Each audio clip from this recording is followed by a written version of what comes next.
Welcome, everyone, to the Town Hall edition for quarter three. This is In the Know, our podcast. It's been a while since I've been on here, but today I have Justin Myers, Drew Donovan, and Jason Suman to go over our quarter three results, and then really to touch base on safety, transportation, some projects, and some upcoming events. So, real quick, let's just go into how we're doing with our goals. So right now the warehouse is doing well. We're about $57K favorable to our budget, and our cost per case is down. So our budget is 0.034 and we came in at 0.029. So great job to the team for working diligently, getting that 100%, helping with all of our trainees, and really pushing to help us with our results each period. So that's the big one there. Our wall-to-wall, right now we are above budget, which is great. So we came in at a 628.41 versus a 626.29. So again, the team is doing well. We'll talk about wall-to-wall a little bit more in depth here at the end of the broadcast, as it's going to be tougher as we get into quarter four here. But we'll start off with letting Justin talk about safety. That's obviously our most important thing. And although this year isn't going as planned, and we are not hitting our goal, there are lots of positive things. So Justin, tell us how we're doing. So as Teresa was saying, the beginning of the year was very rough for us, but we did show a lot of improvement in quarter three. Quarter one, we had a total of 3 recordable incidences, and then quarter two was 4. But in quarter three, we're able to reduce that by 50%. We did have 2 recordable incidences, bringing our total to 9 for the year. Our goal is to achieve a 0.8 for our TRIR, which is our recordable rate. At this point, it's going to be very, very difficult for us to make that goal, but we're going to be very, very close. So it's going to come down to everyone doing their part.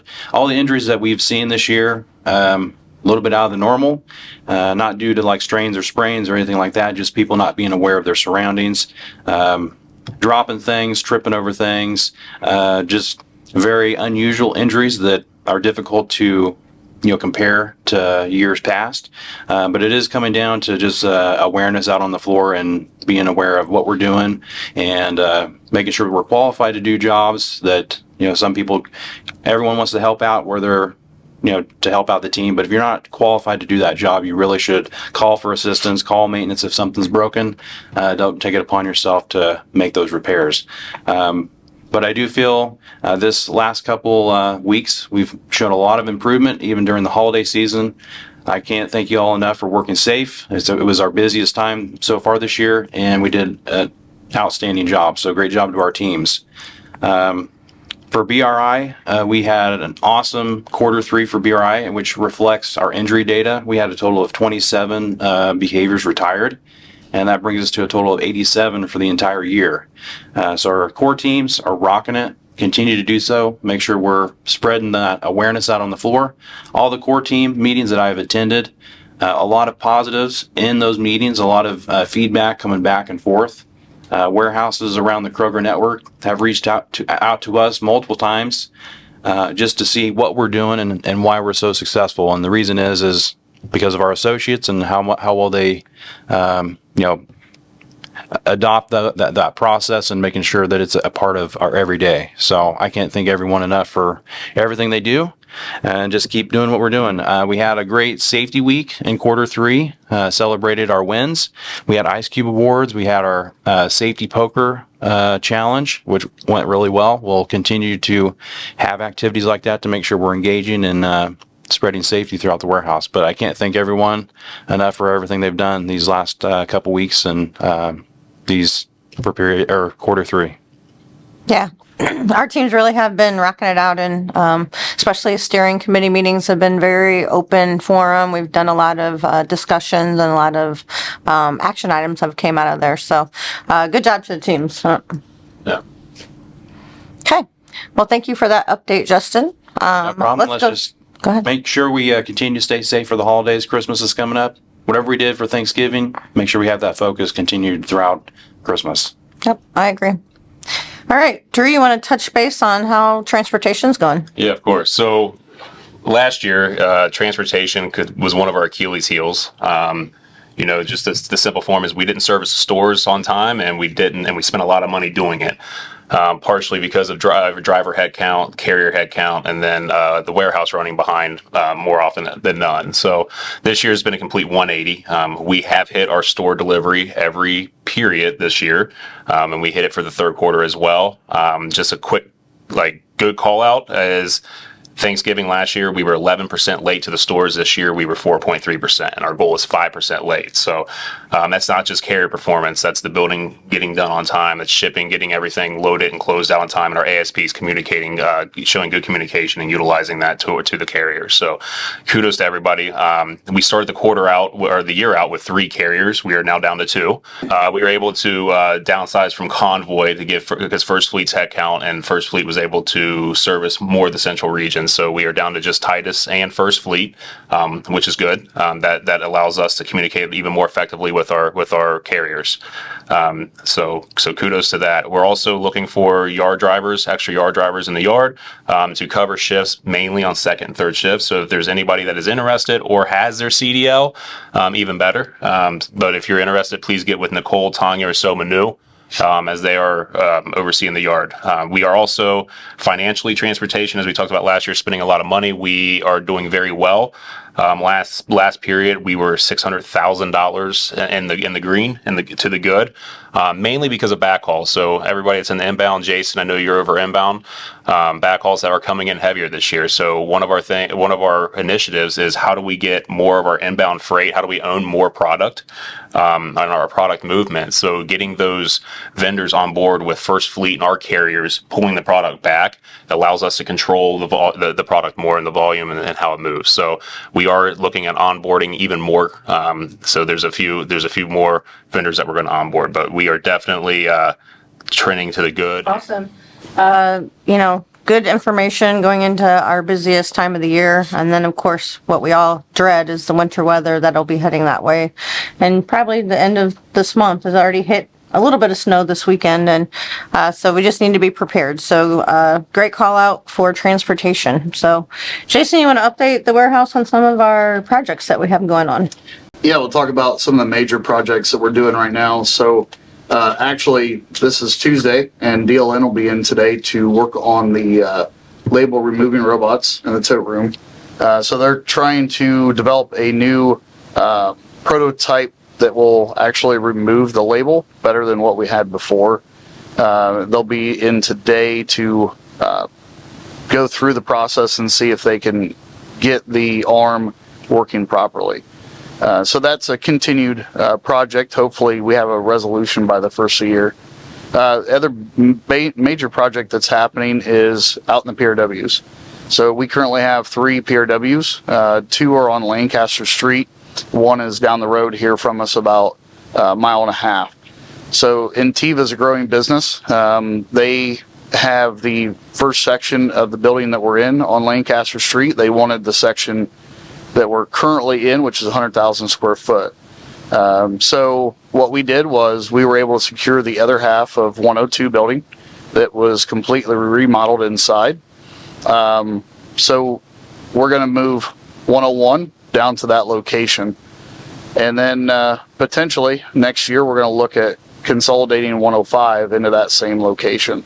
That'll put all of our PRWs into one building. It'll be better for a lot of things. It'll be better for repair, machine costs, labor costs. It'll also help our inventory and rotation dating. So there's a lot of positives from that to have it all in one location. So that's a big move. It's happening right now. And then, we're excited. We got some projects that'll be happening next year. We got some things coming with our decant robot that will be able to give us more data than we ever had before. So that'll be coming next year. And then AGV, so a quick update on that.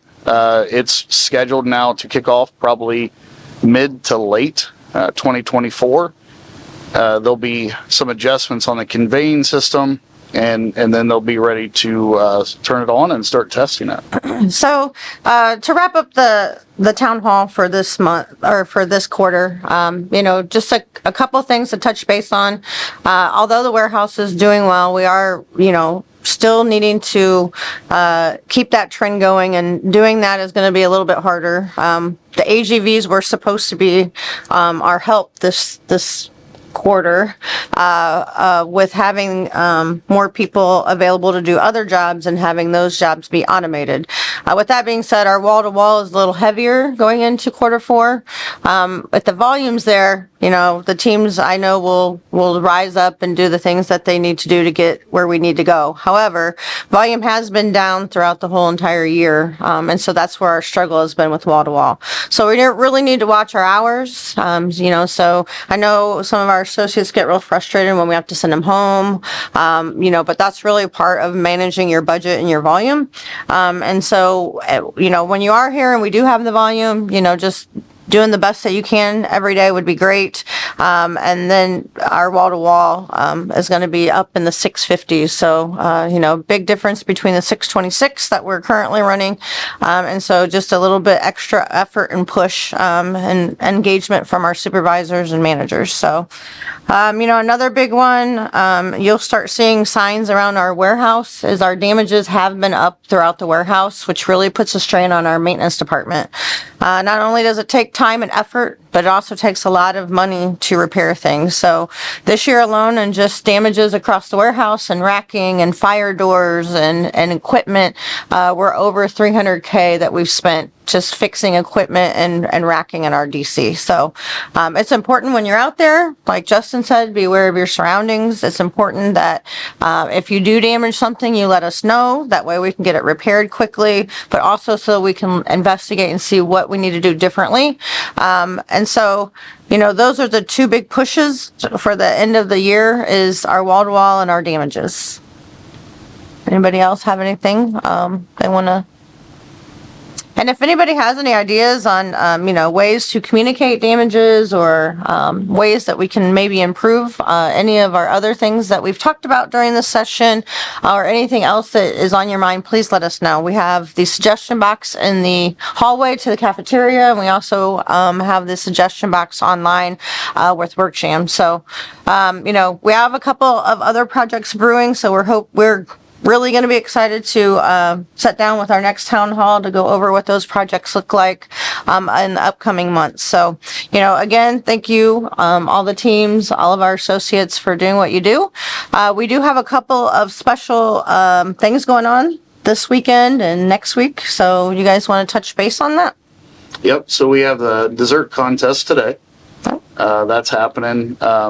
We also have the Holiday Fun Day coming up on December 2nd. Yep, this Saturday. Yep, this Saturday. So those are a couple real soon. Yeah, and I think the Holiday Fun Day, you get to bring your kids in, and there's games to play, and, a special guest, jolly old guy might stop by and give out a couple presents for the kids. So please sign up. If you haven't signed up, get with your supervisor or manager. It's not too late. We know that we'll have some extra people that'll come. But that's really just a fun time for you to bring your kids in, and they'll get to walk into the cafeteria. So they'll kind of see, some of the things that are going on in the warehouse too. So, and then we also have The holiday meal. so that's next Tuesday and Wednesday for first shift, and Monday and Tuesday night for third shift. And then second shift will be eating on Tuesday. So that's a bunch of good stuff there. I think we have chicken and noodles, mashed potatoes, green beans, veggie lasagna, salad, rolls, pies. All kinds of good stuff. So. And then out in the community, they got fill in the backpacks coming up. I think that's this week. Tomorrow. And they also have the Parlor City Christmas coming up, which we'll have a booth there to pass out some wrapping paper. We've done that for several years. Big event in the community, so that's good. Also have the Angel Blessing Tree. Yep. So Angel Blessing Tree, I think we have all the I think all the kids have picked up. been picked up. It's just everybody needs to get their stuff in. So I Yep. think December 4th is the deadline. Yeah. So we got to get so everything Monday. in. Everybody needs to have everything in on Monday. So And, that's a big blessing to the families in the community that just can't afford Christmas right now. So thank you to any associates that picked up kids or anybody's given money. Those are always good things. All right. Well, I think this wraps up another session of In the Know. And thank you all for listening.